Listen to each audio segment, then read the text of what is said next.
mabuhay mga kababayan ko, binabati ko po kayong lahat sa ang mansulok ng mundo. Nagbabalik na naman po ang inyong lingkod, Maganda Na. In today's sharing video po, isi-share ko po sa inyo ang mga kailangan nyo pong malaman kung kayo po ay nagbabalak na pumunta ng Dubai. Kayo po ay nagbabalak na pumunta ng Dubai, ito po ang kailangan nyong malaman.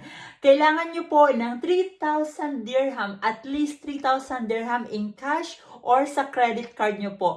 Proof po ito na kayo po ay mamamasyal lang o magtutour. Proof of funds nyo rin po ito and you will be use it during your stay. Okay, number 2 is return ticket. Okay, napaka-importante po nito para po malaman ng immigration na babalik pa po kayo sa home country nyo.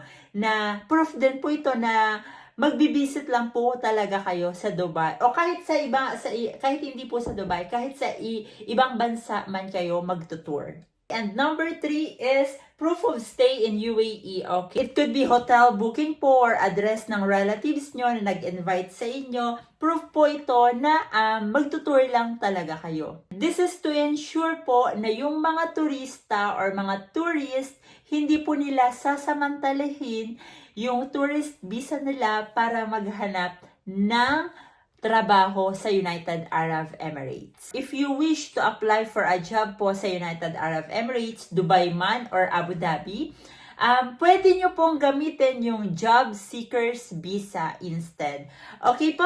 So, sana po nakatulong ako kayo sa inyo sa mini video na ito. And thank you for watching po. Ako pa rin po ang inyong lingkod, Maganda Na. Please share, like, and subscribe na rin po sa aking channel. And maraming salamat po sa susunod na sharing video po ulit dahil sharing is caring. Paalam!